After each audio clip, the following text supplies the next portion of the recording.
The dream I had for my wedding day was simple. A room full of people I loved, my hand in Liam's, and the feeling of starting our life together with hope and joy. For the most part, that dream came true.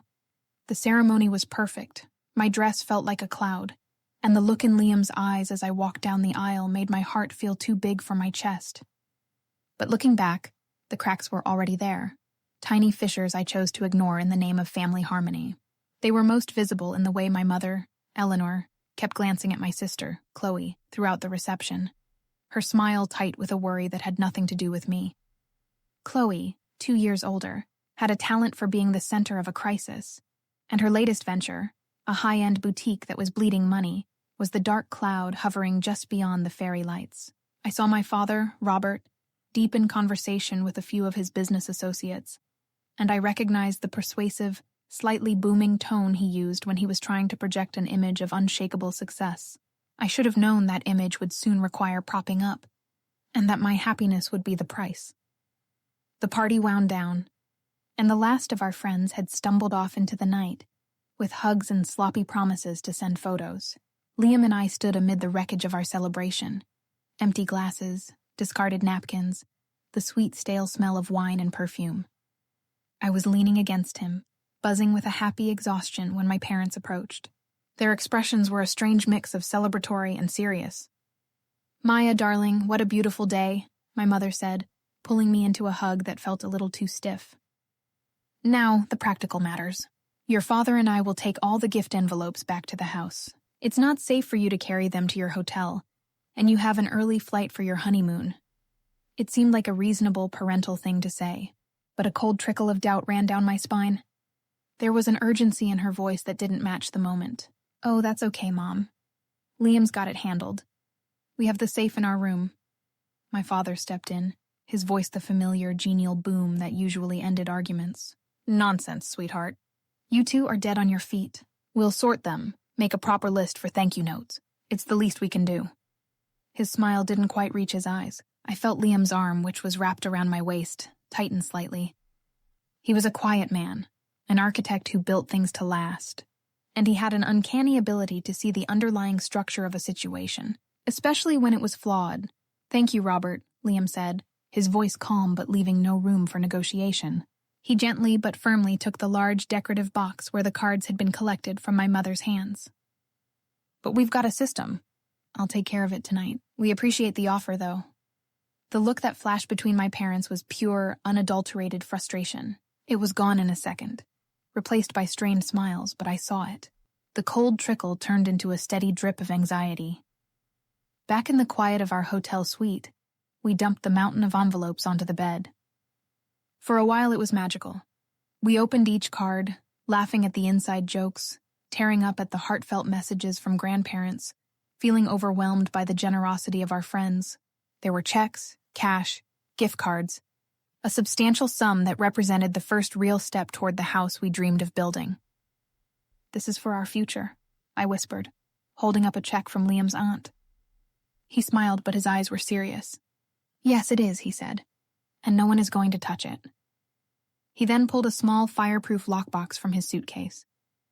One by one, he placed every single envelope inside, and I heard the definitive click of the lock. It felt like he wasn't just locking away money. He was locking away a promise. The next morning, we were in the middle of the chaotic joy of packing for the Caribbean when my phone rang. It was my mother. Her voice was sharp, stripped of all its usual pleasantries. "Maya, we need to see you, now, in our suite." I glanced at the clock. "Mom, our flight is in 3 hours. We have to leave for the airport soon." "This can't wait," she insisted, her tone leaving no room for argument. "It's about the family. It's important." When I told Liam, he simply nodded, his jaw set. "I'm coming with you," he said, and I felt a surge of gratitude. I knew I wouldn't be able to face them alone. We found the 3 of them arranged like a tribunal in my parents' spacious suite. My parents sat rigidly on the couch, and Chloe was perched on the arm, her face a masterpiece of tragic distress, complete with red-rimmed eyes and a trembling lower lip. The air was thick with tension. "Maya, Liam, sit down," my father began, not bothering with a hello. He got straight to the point. We have a serious situation. It's about the gift money from yesterday. My heart plummeted. The cold fear I'd felt the night before now froze me solid. What about it? I asked, my voice small. It's Chloe, my mother said, leaning forward, her hands clasped tightly. The investors for her boutique are pulling out. They're demanding immediate repayment of their seed money. If she doesn't come up with $50,000 by Friday, she'll not only lose the business, but she'll be sued. Her life will be ruined. Chloe let out a pathetic sob. I'm so sorry, she whimpered. I never meant for this to happen. But it has happened, my father continued, his gaze boring into me. And family helps family. That money you received yesterday, it's a blessing, a sign. You're young, you have time to recover. Chloe needs this money now to survive.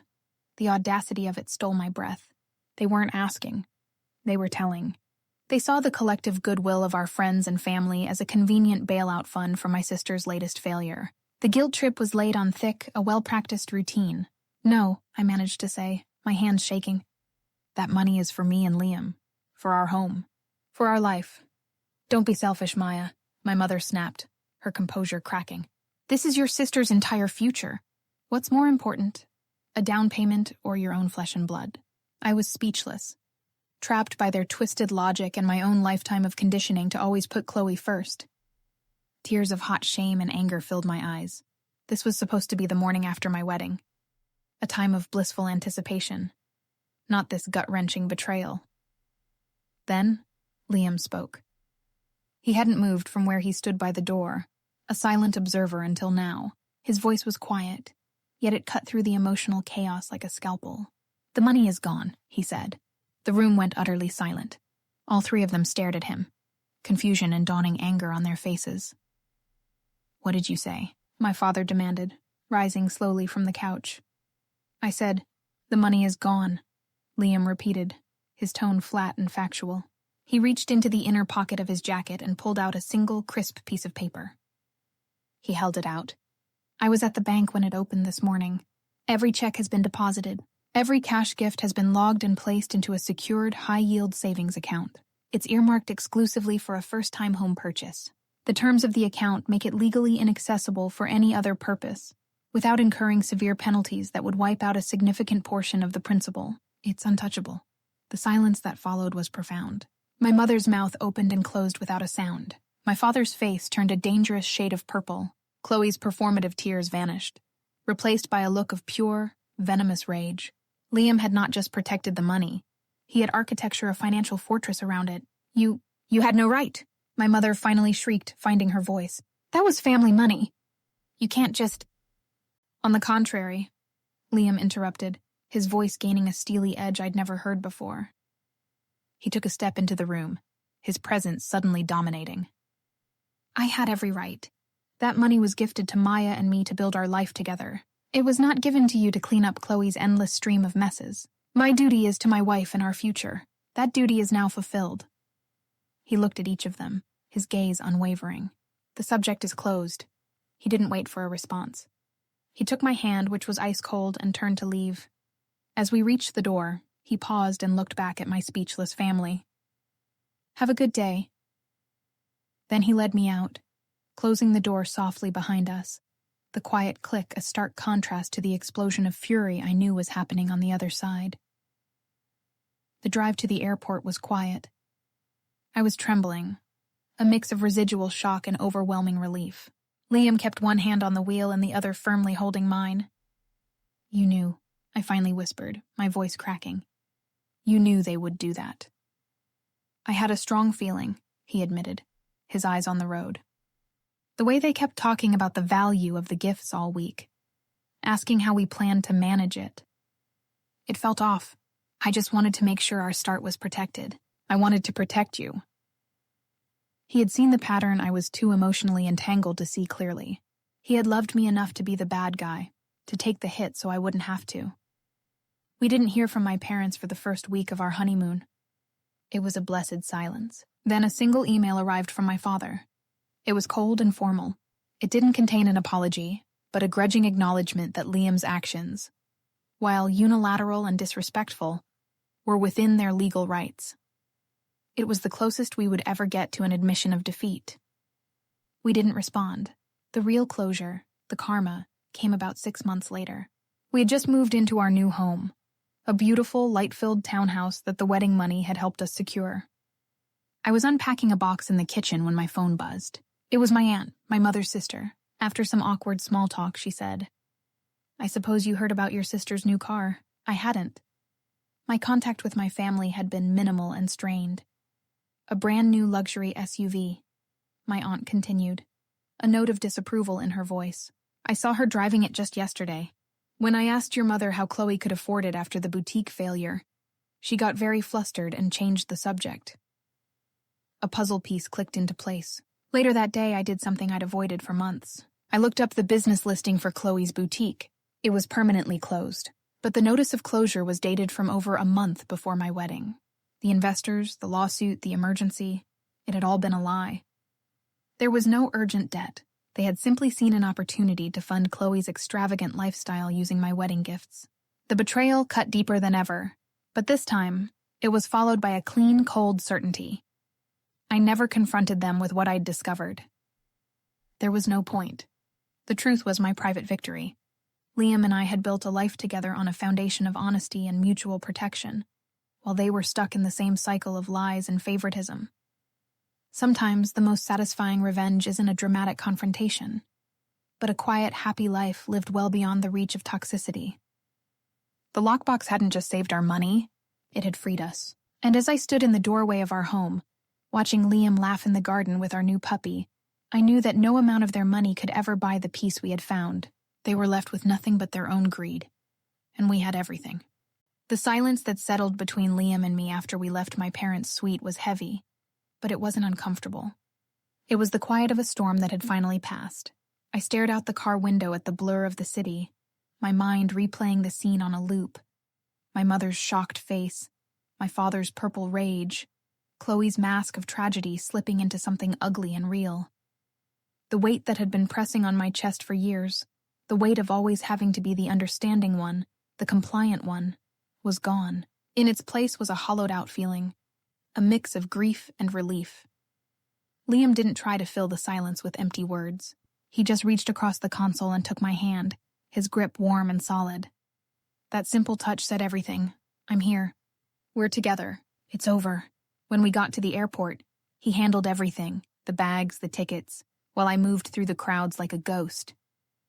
It wasn't until we were safely in our seats on the plane, the cabin door sealed shut, that the dam finally broke.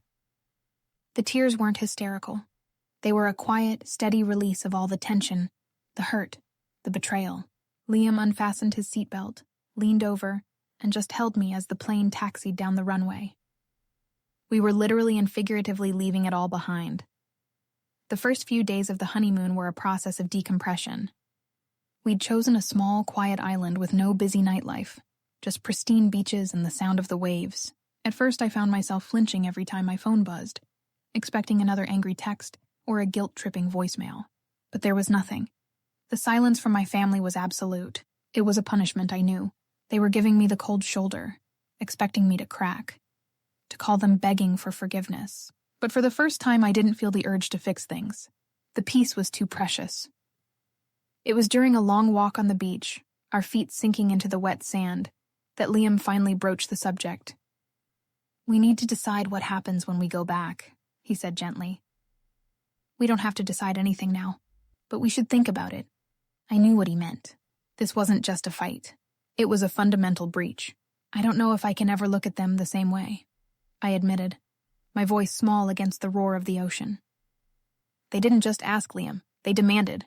They tried to steal from us on our wedding day. They used Chloe's drama as a weapon."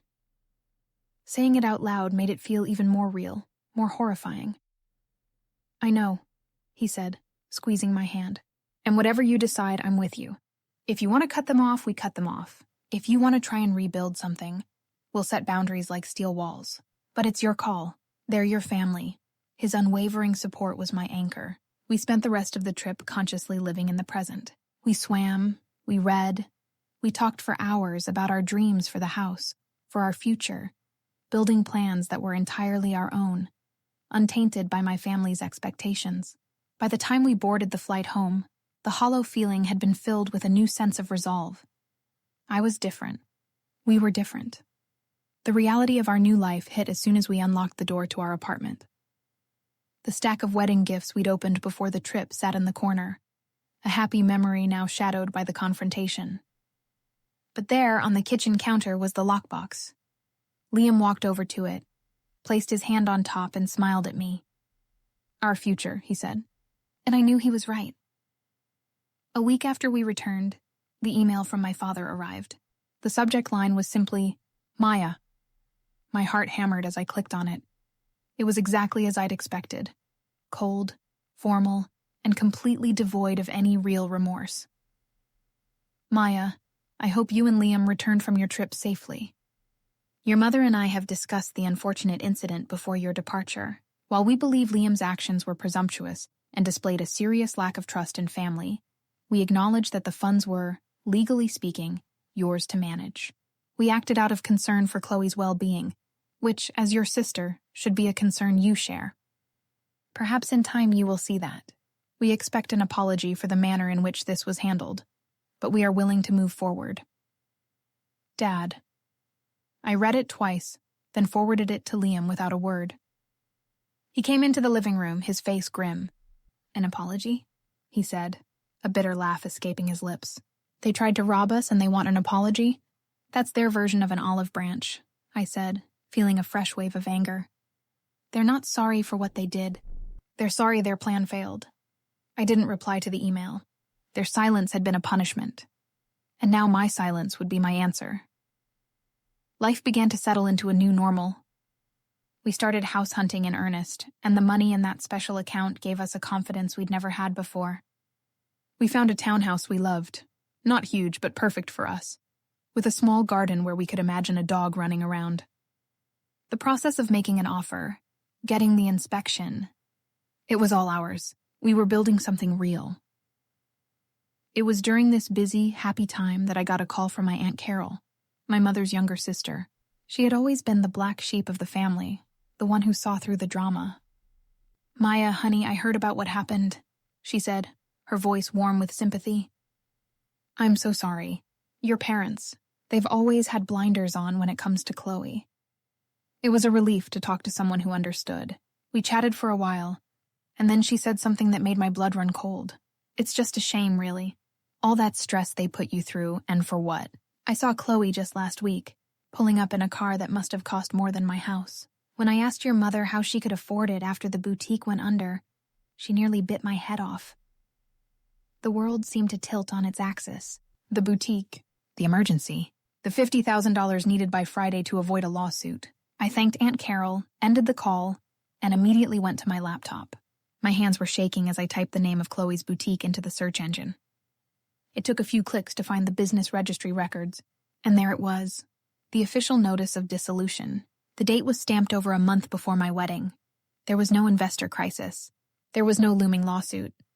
The boutique had already been dead and buried. The entire story, the tears, the desperation. It had all been an elaborate, cruel lie designed to guilt-trip me into handing over my wedding money. They wanted it for Chloe's new car, for her lavish lifestyle, for whatever new whim she desired. The betrayal was so profound, so calculated, that I felt physically sick. Liam found me sitting on the floor, my back against the couch, tears of pure rage streaming down my face. I couldn't even speak. I just pointed at the laptop screen. He read it, his expression hardening into something cold and fierce. He knelt down and pulled me into his arms. "They're never going to change," he whispered into my hair. And in that moment, I knew he was right. This wasn't just a one-time mistake. This was who they were. The last fragile thread of hope I'd been clinging to, that maybe somehow we could find a way back, snapped. I didn't feel sad anymore. I felt free. I never told them what I'd discovered. What would be the point? They would only spin another lie. Instead, I made my decision. When we moved into the new townhouse a few months later, I sent them a simple change of address card. No note, no invitation to see the place. It was a message in itself. I am building my life, and you are not a part of it. Their response was a single terse text from my mother. I see. Well, I hope you're happy. I didn't reply, because for the first time in a long time I truly was. The lockbox had protected more than just our money. It had given us the key to a life without their poison, and that was a revenge sweeter than any confrontation could ever be. The story wasn't about what they tried to steal anymore. It was about what we managed to save, us.